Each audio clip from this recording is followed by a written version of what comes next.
Привет, путешественники! Сегодня мы путешествуем по Московской области, а точнее по одной из ее жемчужин, или, как говорят в народе, по русской Швейцарии. И да, я в Звенигороде.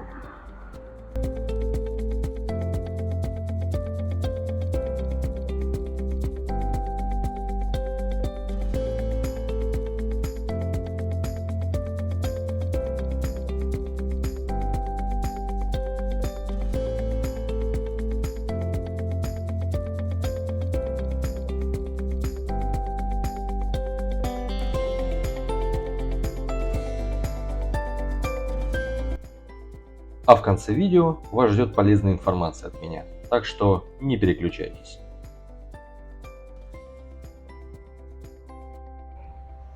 Я в центре Звенигорода, точнее сказать, в его туристическом центре, потому что исторический центр, его сердце, находится немножечко в другом месте. Мы туда сегодня обязательно дойдем, и я вам покажу это. Ну а пока давайте все по порядку.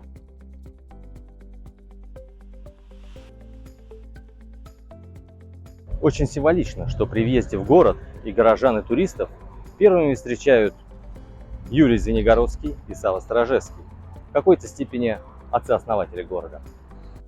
Звенигород был известен еще с XII века, но именно при Юрии Дмитриевиче, втором сыне Дмитрия Донского, начался его расцвет и превращение из маленького поселения в полноценную пограничную крепость.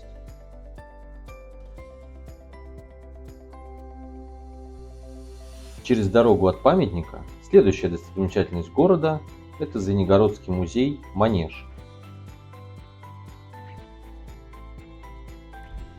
Это уникальное пространство объединило в себе музей, лекторий, визит-центр, кафе и сувенирный магазин. Открылось оно в марте этого года после длительной реконструкции. Но лучше меня об этом месте вам расскажут его позитивные сотрудницы. Пойдемте поговорим.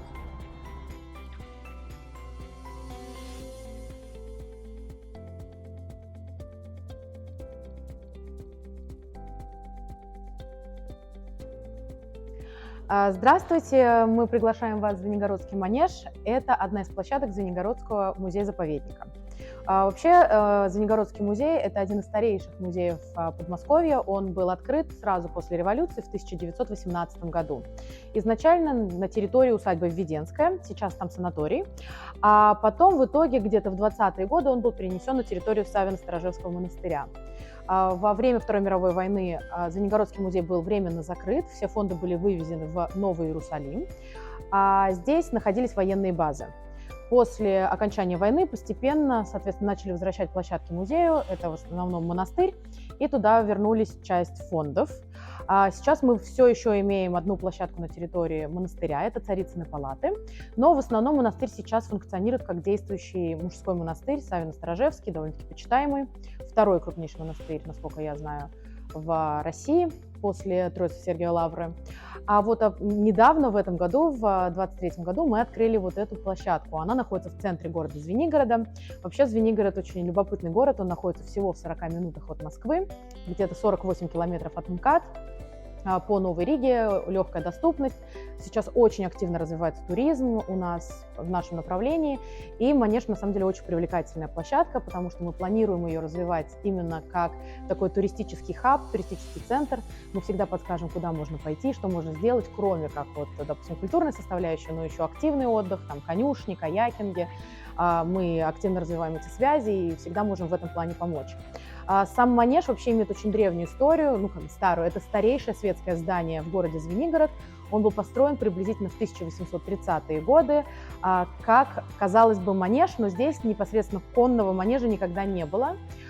Здесь были соляные винные склады, он функционировал как кинотеатр одно время, допустим, пожилые звенигородцы, они еще помнят эти прекрасные времена, тут проходили все эти хитовые премьеры, а вот в 90-е годы он почти не использовался, был почти в руинированном состоянии. В 2000-м начались бои за эту площадь, там были идеи полностью снести, построить какой-нибудь торговый центр. Мы отстояли его, и вот нам его передали для полной реставрации. Реставрация длилась довольно-таки долго. Сейчас, я думаю, вы увидите, что это абсолютно современное пространство с потрясающим климатом. И здесь у нас два больших выставочных зала. В одном это постоянная экспозиция, да, действительно в формате такого как бы краеведческого музея, который рассказывает про этот регион, про этот край. Допустим, Звенигород — это также один из древнейших городов Подмосковья. Эти территории были выделены одному из детей Дмитрия Донского, Юрию Звенигородскому. А Дмитрий Донской, он знаменитый князь московский, который победил на Куликовом поле. И, по всей видимости, Юрий Звенигородский тоже как-то там помогал своему отцу в этом деле. Поэтому здесь недалеко, буквально в 7 минутах пешком от манежа, есть городок. Это самая старая часть Звенигорода. Там установлен один из древнейших храмов Подмосковья. Это Успенский собор на городке. И, соответственно, в нашей краеведческой части рассказывается вся история Звенигорода от древности, соответственно, все, что связано с археологией, с Успенским собором. Считается, что там работал Андрей Рублев и его мастерская над росписями. У нас есть фрагменты этих росписей, тоже здесь представлены. Другая часть экспозиции рассказывает о 17 веке Алексея Михайловича, который очень много тоже инвестировал в Звенигород. Он как раз строит современные стены, то, что сейчас можно увидеть в Савино-Сторожевском монастыре, и как раз те же самые Царицыны палаты, которые принадлежат музею-заповеднику. И затем у нас рассказывается часть про уже уездный город, который сейчас можно увидеть здесь сегодня. Это тот город, который был построен уже по приказу Екатерины II. И вся эта купеческая тематика там раскрывается. И, наконец, наверное, один из последних разделов, самый интересный для многих, это дачная жизнь. Вообще вот эта вторая половина 19 века, все эти знаменитые художники. У нас тут время проводил и Коровин, и Левитан в Савино-Слободе, потому что считается, что здесь очень красивые края. Вообще это направление всегда было крайне элитным, даже в 19 веке. И там же в этом разделе немножко раскрывается вся тематика императорских вкладов в этот район. Это в основном за счет деятельности Елизаветы Федоровны. Она была сестрой Александры Федоровны, русской императрицы последней, и супругой Сергея Александровича, дяди Николая II. Он был генерал-губернатором Москвы, и у них здесь неподалеку было имение. И, соответственно, Елизавета Федоровна, будучи очень религиозным человеком, она навещала монастырь и тоже всячески, как могла, помогала этому району, этому краю.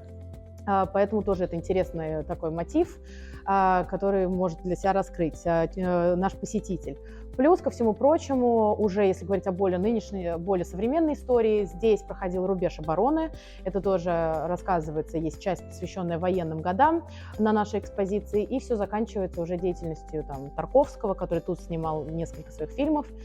Тоже есть фрагменты из фильмов Тарковского на такой плазменном огромном экране 360 градусов. Вообще у нас, несмотря на то, что это краеведческий музей, выставка у нас крайне мультимедийная, она очень интерактивная, иммерсивная, за счет специальных датчиков, которые меняют рассказ по мере того, как вы продвигаетесь по нашей экспозиции. У нас очень много экранов, все преподносится в новом, так скажем, формате, который легко доступен вообще каждому человеку. Это не перегружает какой-то истории древней, а это действительно такой очень плавный рассказ.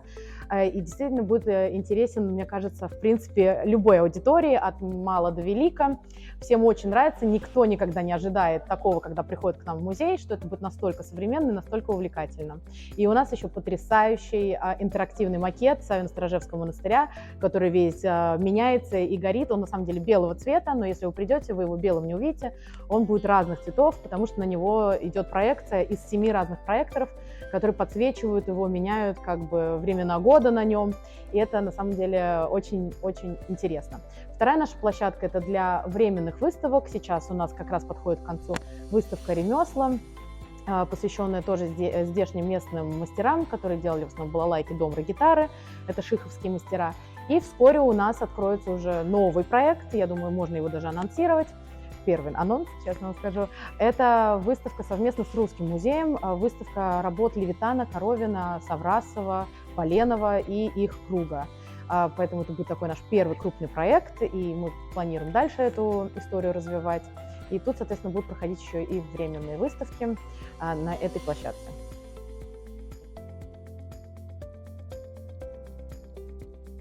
Одно из сохранившихся исторических зданий Звенигорода – этот каменный двухэтажный дом в центре города. Построен он был в начале прошлого века, а известен он несколькими фактами. Первый. В 1941 году здесь располагалась ставка генерала Леонида Говорова.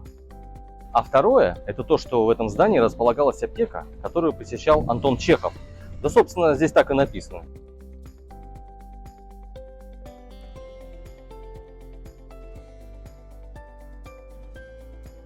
Купчий двор – это главный туристический центр города. Он представляет из себя уютный дворик с различными кафе и магазинчиками, в которых можно купить продукцию как местных мастеров, так и различные сувениры. Все самые главные праздники города происходят здесь.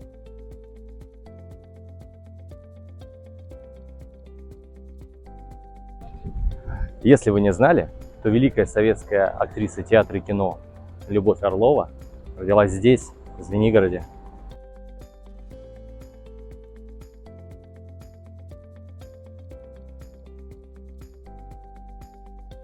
Именно в ее родном городе и открыт культурный центр Любови Орловой, объединяющий в себе кинозал, театральную сцену и музей актрисы.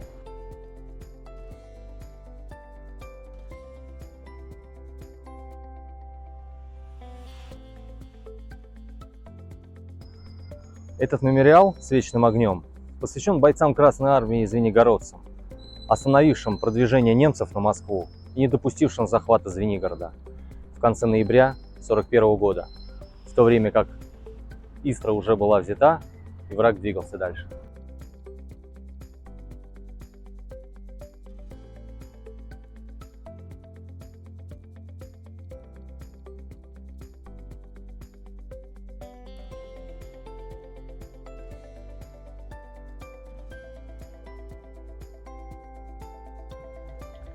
Имя Антона Павловича Чехова тесно связано со Звенигородом, ведь именно здесь, проработав какое-то время в земской больнице врачом, он решил завязать с медициной и целиком посвятить себя литературе.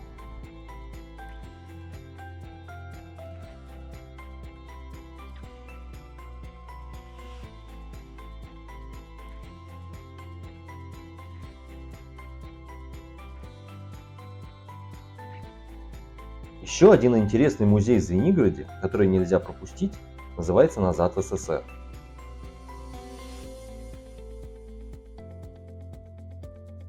Ну, у нас, как мы говорим, музей положительных эмоций. Мы создали этот музей, чтобы дать возможность людям возрастным прийти и вспомнить какие-то свои вещи, вспомнить, чем жили, как жили, какое настроение было, свою юность, детство, зрелые годы. Ну, а молодежи, наверное, есть потребность узнать, как жили их дедушки, бабушки. Еще есть, наверное, сегодня такое настроение вспомнить тех лет, когда мы были дружной страной. Жили все почти одинаково, но жили дружно и были уверены в завтрашнем дне. Наверное, сегодня этого нам очень не хватает. И как мы всегда смеемся, чем мы отличаемся, например, от музея Фаберже. Потому что люди заходят в наш музей, и многие плачут: ах, это мой шкаф, это мой диван, это мой сервиз. И вы знаете, наверное, это все-таки душевнее и вообще дорогого стоит.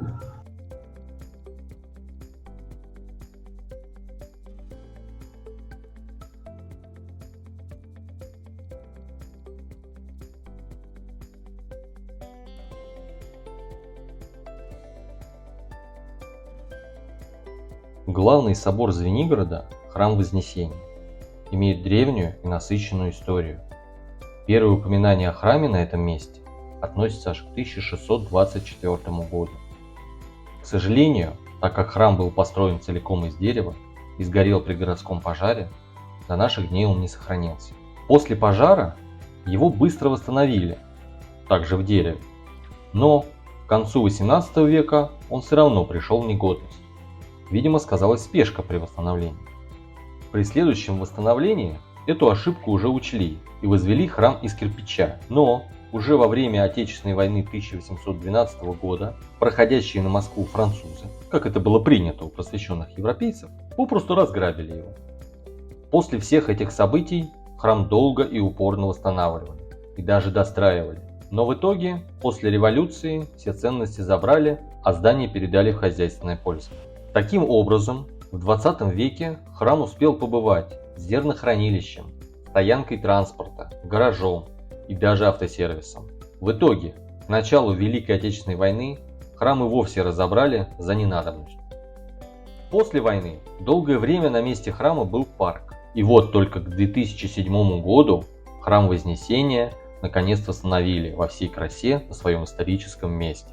Теперь он является одним из символов Звенигорода и главным городским собором. Кстати, сразу за храмом есть секретный проход в городской парк. Здесь, прямо по этому мосту, вы сразу можете попасть в парк. Ну, либо сделать это более традиционным способом, через центральный вход.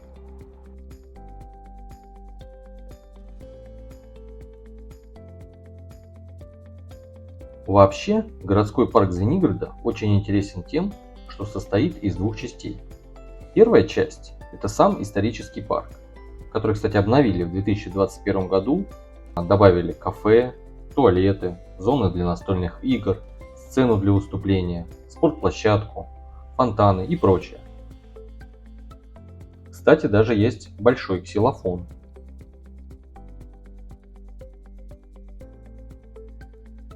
А вот вторая часть городского парка – это Малиновый овраг, который действительно долгое время был заросшим оврагом, пока в прошлом году за него не взялись и не сделали все по последнему слову фэншуя.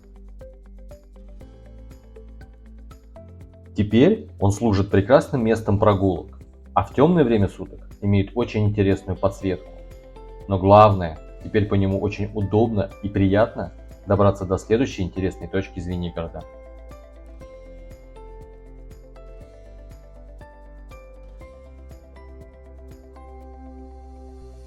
Помните, я вам говорил, что в Звенигороде жил и работал Антон Чехов? Так вот здесь даже сохранилось то самое здание. Это та самая Земская больница. В то время они представляли из себя большой дом, в котором одновременно была и больница, и технические помещения, и жилище самого врача. А в перерывах между приемами он любил прогуливаться, сидеть на лавочке под липой и придумывать новые истории героев. К сожалению, не так давно после удара молнии липа погибла, и от нее остался только вот этот пенек. Но в память о писателе рядом посадили новую молодую липку, поставили скамейку и облагородили этот небольшой сквер. Теперь каждый из нас может также посидеть в тени деревьев и даже прочитать гениальные фразы из произведения Антона Павловича.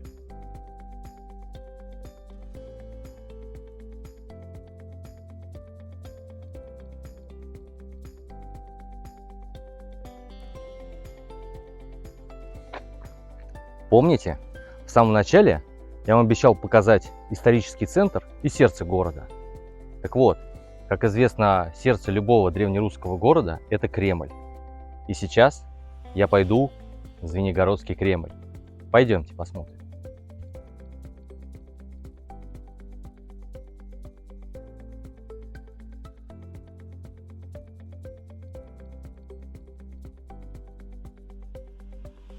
Как город, Звенигород известен еще с XII века, но, к сожалению, до наших дней Кремль его не сохранился.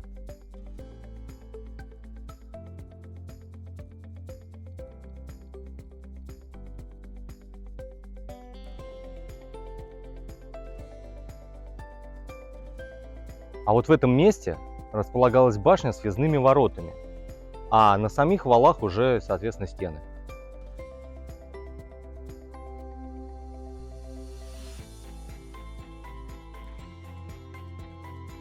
Холм, на котором был построен Звенигородский Кремль, с запада и востока был окружен глубокими и естественными рвами.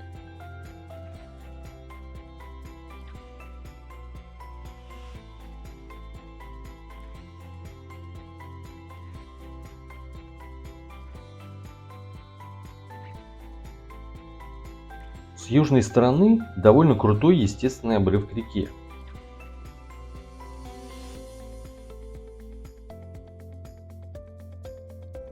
А вот с северной стороны пришлось рыть глубокий ров и насыпать высокий вал.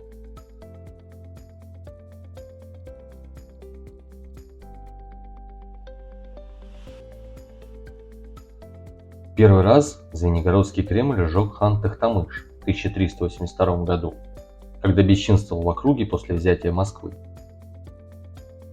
Кремль, как и весь город, восстановили и даже улучшили создав целую систему земляных валов на подступах к крепости. Но поскольку ее снова построили из дерева, то она также была сожжена. На этот раз уже ханом Едыгеем, и скорее даже от злости, так как в отличие от Тохтамыша, Москву он взять не смог и довольствовался весьма малым выкупом – 3000 рублей.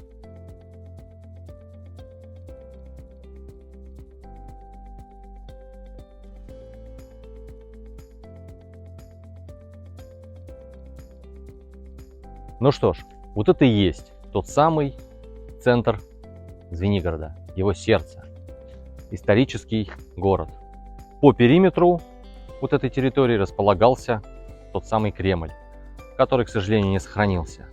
Но сохранилось кое-что интересное. Пойдемте покажу.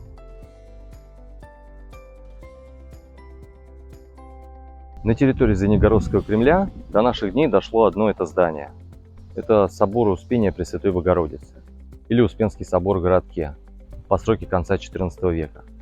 Сейчас, как вы видите, здание реставрируется и приводится к первоначальному своему виду.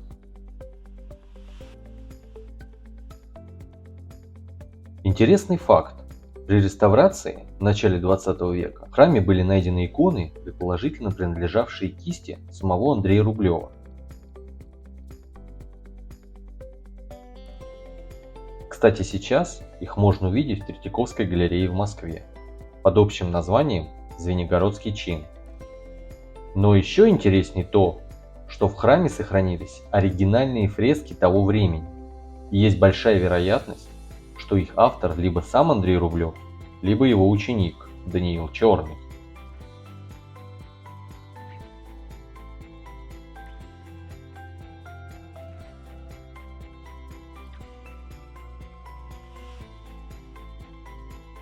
При храме живут несколько котиков, и считается хорошей традицией привозить им какие-то лакомства.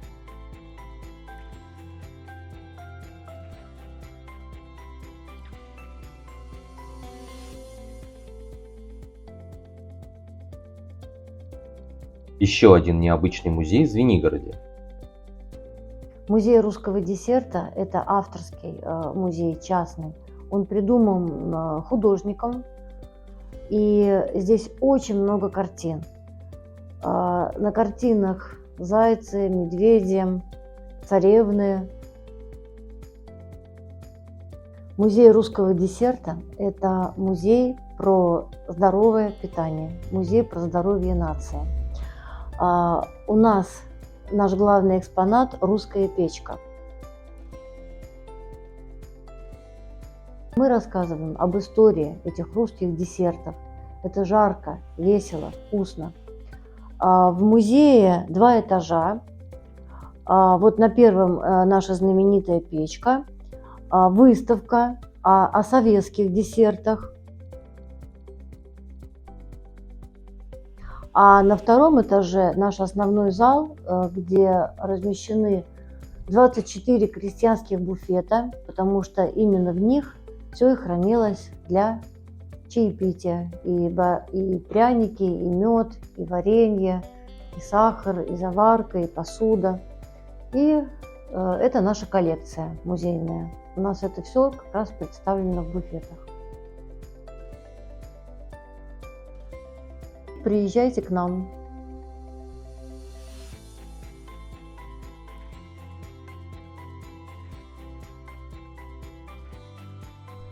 Савино-Сторожевский монастырь – один из самых красивых монастырей Подмосковья. Основан в конце XIV века преподобным Саввой и Юрием Звенигородским. Да-да, теми самыми, которых мы видели в начале при въезде в город. Кстати, сам преподобный Савва, который был причислен к лику святых, похоронен здесь же, на территории своего монастыря.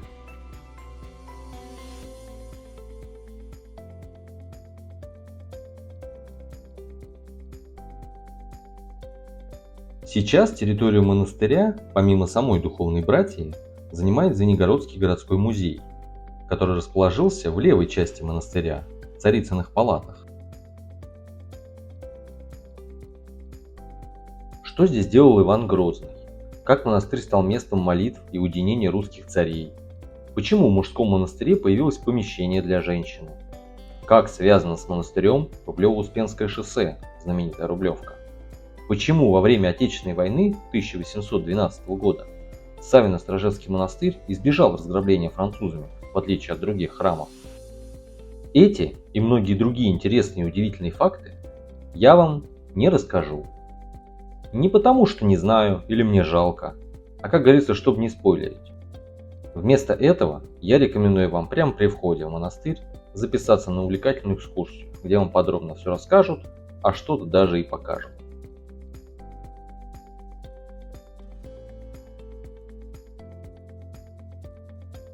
Вот, пожалуй, и все. Конечно, этот перечень не полный, но я оставлю это место для вашего собственного исследования города.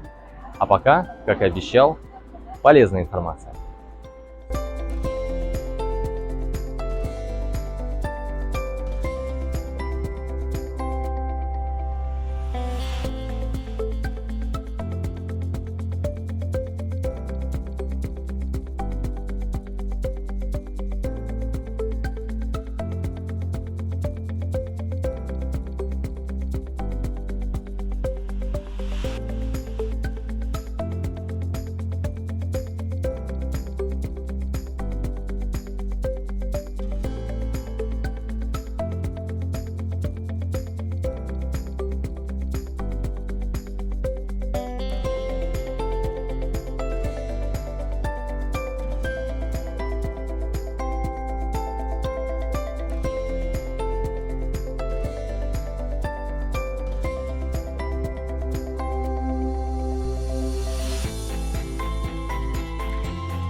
Ну а вот теперь точно все я вам рассказал и показал. Так что хороших вам путешествий и до новых встреч!